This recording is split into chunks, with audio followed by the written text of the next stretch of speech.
Ça y est les amis, on y approche petit à petit le match décisif pour le Paris Saint-Germain qui devra aller chercher sa qualification et confirmer son très bon résultat contre Manchester City face à Stuttgart. C'est la dernière journée de Ligue des Champions, c'est la magie, ça offre une opposition assez intéressante entre deux équipes qui doivent aller chercher la qualif définitivement et s'en assurer.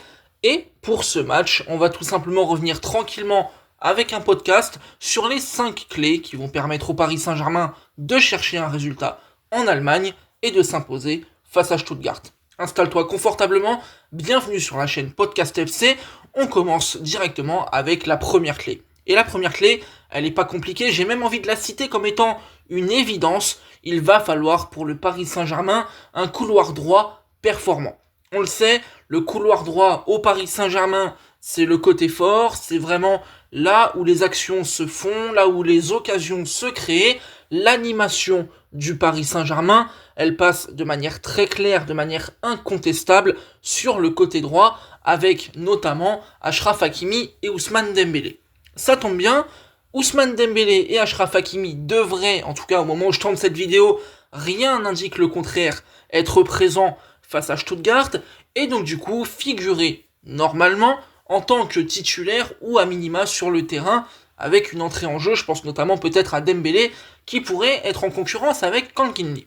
Ce côté droit du Paris Saint-Germain, évidemment il va devoir être très fort parce qu'on le sait, c'est la force majeure du Paris Saint-Germain, ça je l'ai dit, mais surtout t'as quand même des éléments très importants d'une énorme qualité individuelle, mais aussi beaucoup de qualité collective. J'ai envie de citer évidemment Kankinli parce que pour moi c'est pas l'élément le plus brillant du Paris Saint-Germain, c'est pas l'élément que j'ai forcément envie de voir titulaire par ailleurs. Perso, je préférerais avoir Dembélé, mais je suis quand même relativement convaincu que Kankinli va démarrer titulaire comme ça l'avait été si je me trompe pas face à Manchester City, pour une raison très simple, on a un joueur avec lui qui travaille avec le ballon, qui travaille défensivement, et en fait il permet un petit peu de cuisiner son adversaire, et après, une fois que l'adversaire est un petit peu cuisiné, t'envoies la deuxième lame, t'envoies Dembélé, et là, de manière incontestable, ça fait très très très mal, et du coup, ça permet au Paris Saint-Germain d'être vraiment efficace. Ce côté droit, il va vraiment être nécessaire, parce qu'on l'a vu, notamment lors du dernier match de Ligue 1 contre Reims, le PSG était privé notamment d'Achraf Hakimi, qui est crucial et excellent cette saison, et on a tout de suite vu la différence. Voilà, quand Hakimi n'est pas là, quand Dembélé n'est pas là, le Paris Saint-Germain est vraiment moins impactant, le Paris Saint-Germain est moins bon dans le jeu, et le Paris Saint-Germain se procure moins d'occasions, crée tout simplement moins de danger. D'ailleurs, en parlant de Dembélé et d'Hakimi, ça tombe bien parce que les deux sont dans une forme vraiment excellente. Ousmane Dembélé est d'ailleurs peut-être dans la forme de sa vie, il est bon dans le jeu, il arrive à marquer des buts, il arrive à faire des passes décisives, il réussit ses dribbles, il met des petits ponts magnifiques en Ligue des Champions sur Bernardo Silva. Ousmane Dembélé semble vraiment épanoui dans ce Paris Saint-Germain, il a l'air de vraiment être dans la forme de sa vie, tout comme Achraf Hakimi qui lui est vraiment étincelant, et qui met d'ailleurs beaucoup de qualités techniques mais aussi physiques dans son jeu, et je tiens quand même à tirer mon chapeau à deux personnes. La première, Achraf Hakimi bien évidemment, car il est très performant et que c'est peut-être aujourd'hui le meilleur latéral droit du monde, et aussi à monsieur Luis Enrique, parce que, il faut le dire, Hakimi est un élément qui est beaucoup utilisé, et pour autant, je trouve que la gestion d'Hakimi est vraiment bonne, puisque le latéral marocain a raté quelques matchs en championnat et en coupe aussi, il a été écarté du groupe pour pouvoir justement le préserver, et ça lui permettra probablement d'être performant déjà contre Stuttgart, mais aussi en cas de qualification parisienne pour la suite de la saison qui arrivera très très vite et où les échéances seront importantes. Une deuxième clé dans ce match pour le Paris Saint-Germain, j'ai noté la gestion des airs. On le sait, c'est clairement pas une force du Paris Saint-Germain, voilà. On a parlé du côté droit qui était performant, là pour le coup on a un gros désavantage pour le Paris Saint-Germain. Le PSG n'est pas bon dans les airs. Tu sais que t'as pris beaucoup de buts, notamment dans cet aspect. Le Paris Saint-Germain n'est pas bon sur coup de pied arrêté défensif. Ce n'est pas une nouveauté. Aujourd'hui, c'est clairement pas le moment où tu vas changer la donne. Je pense que c'est un petit peu trop tard pour pouvoir travailler l'exercice. Par contre, ce qu'il va falloir, ça va être une équipe évidemment vigilante, avec le bon timing dans les airs. Et surtout, on va devoir parler d'un monsieur qui est très important, qui s'est quand même malheureusement souvent raté dans l'exercice, mais qui a été présent contre Manchester City, Monsieur Gigio Donnarumma. Le gardien italien va devoir être exemplaire dans les airs. On le sait, il a une grande taille et pourtant, il n'est pas forcément imposant dans cet aspect-là. Il a été rassurant contre Manchester City. Il a sorti un gros match de Ligue des Champions. Et là aussi, dans la gestion des airs, comme les défenseurs centraux, comme peut-être les milieux de terrain ou même les attaquants, ne sait-on jamais, Donnarumma va devoir s'imposer.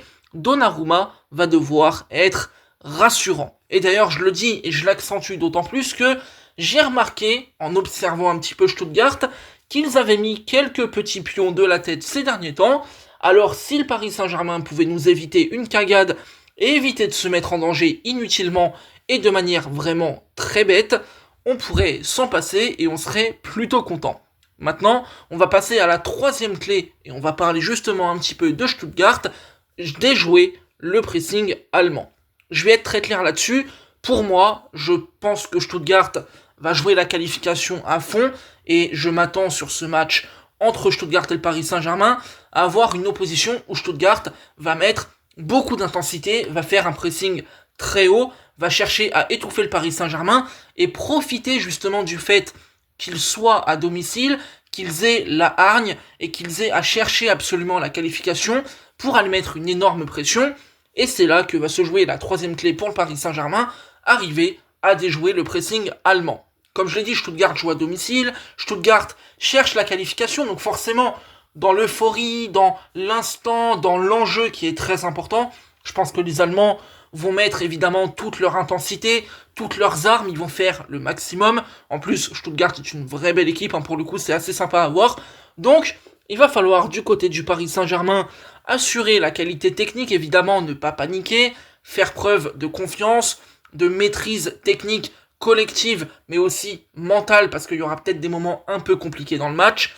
Il va falloir rester parfaitement serein, et toujours est-il qu'une fois que tu déjoues le pressing des Allemands, et possiblement tu as des espaces dans le dos de la défense, tu as possiblement même peut-être des boulevards, et à partir de là, on connaît le Paris Saint-Germain, on sait qu'il y a beaucoup de qualités évidemment collective, mais évidemment individuelle. Alors si les espaces dans le dos sont trouvés, il restera à Bradley Barcola et à Ousmane Dembélé d'en profiter, et au Paris Saint-Germain d'aller marquer des buts. Et la transition, elle est d'ailleurs toute faite, puisqu'on arrive à la quatrième clé, les buts. Il va falloir pour le Paris Saint-Germain être enfin efficace devant. On le sait, dans cette campagne de Ligue des Champions, et c'est ce qui a amené le PSG à cette situation où tu n'es pas encore totalement qualifié à la dernière journée. Paris a souvent bien joué, Paris se procure des occasions, Paris domine outrageusement ses matchs, mais au final, en Ligue des Champions, le Paris Saint-Germain n'est pas si efficace que ça, et le Paris Saint-Germain ne concrétise pas tant que ça ses occasions. Le PSG, en Ligue des Champions, marque peu, et ça, c'est un problème qui a été récurrent, déjà notifié dès la saison dernière. Le Paris Saint-Germain n'a pas forcément trop rectifié le tir. Bien sûr, t'en mets 4 contre Manchester City. C'est vrai, c'est une vraie belle perf. Le PSG a été au-dessus des Citizens, il n'y a pas de problème là-dessus. Top match. Maintenant, il faut rééditer la performance. Il faut que le Paris Saint-Germain soit de nouveau très fort sur l'ensemble, mais que le Paris Saint-Germain arrive à aller marquer ce but, ou même ces buts, pour permettre d'obtenir un résultat positif. Il faudra vraiment être préparé à ça, parce qu'on l'a vu, contre le PSV et contre l'Atlético Madrid, où tu te fais complètement braquer à la maison, le Paris Saint-Germain a connu des matchs compliqués, des matchs pièges. Je vais pas citer Giron, parce que le PSG finit par s'imposer, mais là aussi, t'aurais pu être dans une véritable galère. Donc, il va falloir que Paris soit efficace devant. Ça me paraît d'ailleurs être la clé la plus importante de ce match, tout simplement, parce que globalement, le PSG peut faire ce qu'il veut. S'il n'y a pas d'efficacité, si les attaquants ne marquent pas, le résultat il sera mauvais et tu pourras rien faire de plus, c'est comme ça. Donc il faudra savoir tuer le match, faire attention au match piège, ne pas dominer pour rien, et attention quand même, je fais le rappel, on l'a vu contre Reims, le PSG a aussi manqué d'efficacité. On a vu Barcola, on a vu Ramos, on a vu Doué, ils ont tous les trois raté un peu quelques occasions, donc attention, je mets en garde le Paris Saint-Germain sur cet aspect. Et on va terminer tranquillement avec la cinquième clé du match, que j'ai intitulé Paris en force tranquille, et j'ai mis entre parenthèses à l'extérieur. Eh oui les amis, on va prendre un peu le temps de souffler, de prendre un peu de hauteur par rapport au Paris Saint-Germain, et on va quand même rappeler un truc. Cette équipe, en championnat, est invaincue à l'extérieur depuis 33 matchs. Le Paris Saint-Germain est d'ailleurs à quelques matchs d'un record européen dans les 5 grands championnats. Le Paris Saint-Germain à l'extérieur, on le dit peut-être pas assez, c'est très fort. Le Paris Saint-Germain dispose d'une véritable force tranquille quand il joue à l'extérieur.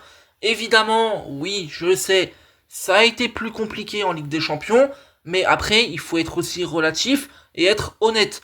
Cette saison, le PSG s'incline à l'extérieur contre Arsenal et contre le Bayern de Munich. Au bout d'un moment, les amis, je vous le dis de manière très claire, ces défaites-là, elles me paraissent pas choquantes. Arsenal et le Bayern, en l'état, oui, c'est supérieur au Paris Saint-Germain, d'autant plus quand ces deux équipes-là accueillent le PSG chez elles. Donc oui, Paris s'est incliné effectivement à l'extérieur sur ces matchs-là, c'est vrai, oui, je le note, mais en même temps, au bout d'un moment, il faut voir l'adversité, il faut voir le contexte et se rendre compte que, bah ouais, c'était des matchs très compliqués, et d'ailleurs, j'ai quand même le souvenir, peut-être un peu moins contre le Bayern, mais que contre Arsenal, le PSG n'avait pas forcément été bon, c'est vrai, mais n'avait pas été horrible pour autant.